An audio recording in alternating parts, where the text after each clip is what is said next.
أهلا وسهلا بالسادة المشاهدين.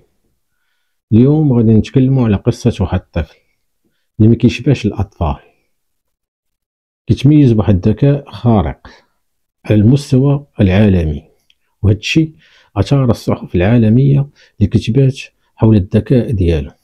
هذا الطفل هو بلجيكي، من أب بلجيكي وأم هولندية، تولد سنة 2009، وفي 9 سنوات استطاع يحصل على البكالوريا، وفي السن 11 سنة حصل على شهادة جامعية. ما وقفش هنايا، وفي السن 15 سنة غيحصل على الدكتوراه في الفيزياء الكمية. وحنا كنعرفوا اختصاص الفيزياء الكمية من أصعب الاختصاصات في المجال العلمي، وعنده شغف كبير بدراسة أسرار الكون والمجرات والثقوب السوداء. هذا الطفل خلى العالم كامل يتحدث عليه، لأنه أول طفل في التاريخ العصر الحديث استطاع يحصل على الدكتوراه في سن 15 سنة، وفي تخصص من أصعب التخصصات، أي الفيزياء الكمية. الذكاء ديالو خلى مجموعة من الشركات ومراكز الأبحاث العالمية كتواصل مع والديه باش يوقعوا هذا العقد، والطفل كيرفض. والطفل من خلال تصريحات كيأكد بأنه باغي يدير دكتوراه في المجال الطبي، والسبب باش يدير دكتوراه في المجال الطبي أنه في سن 11 سنة باش تشوف جدو وجداته تشلقت ليه صدمة، وبدا كيفكر كيفاش يتمكن ويحقق إنجاز ودير أبحاث تساهم في طول عمر الإنسان. ودابا كيحاول يبدا الدكتوراه في المجال الطبي.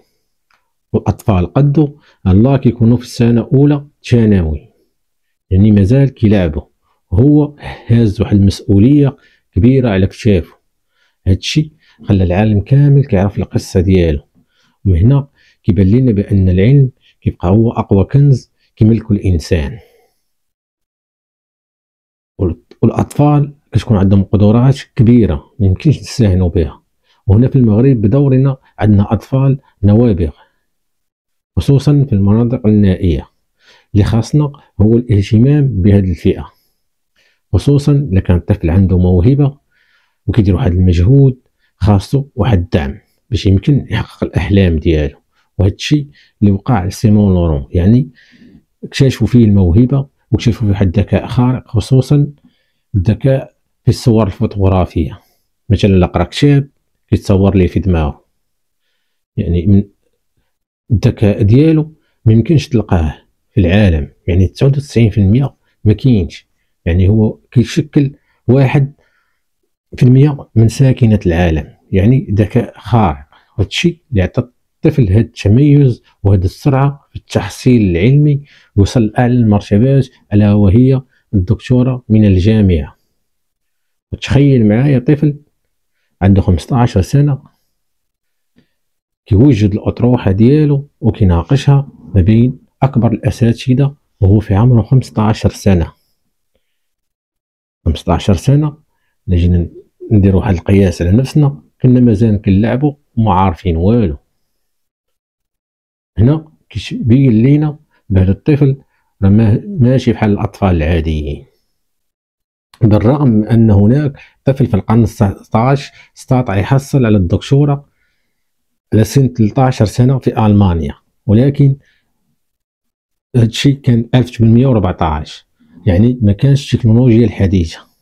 سيمون لورون استفاد من التكنولوجيا الحديثة واستطاع ينقش الاسم ديالو من ذهب وسجله في التاريخ أذكى أطفال الكون، وأصغر سن وأعلى مرتبة علمية. هادشي كامل استطاع طفل يحققه. ومن هنا الرسالة اللي خاصنا نفهمه من هذا الموضوع كامل هو أننا نهتم بالأطفال، لأنهم هم الجيل الغد، وهم ثروة في حد ذاتهم، وهم اللي غينهضوا بالمستقبل ديال البلاد. يعني فيما خاص يبان لنا شي طفل عنده موهبة، لازم من الجهات الوصية تاخذ بيديه والدعم، وحنا كنشوفوا مجموعه من الروبورتاجات ومجموعه من الفيديوهات اللي كتبين لنا الاطفال كيخترعوا اختراعات جميله في المغرب. حيت الاطفال في المغرب لهم قوه لا يستهان بها. كل ما يلزم هو الاعتناء بهذه الفئه. والسلام عليكم ورحمه الله تعالى وبركاته.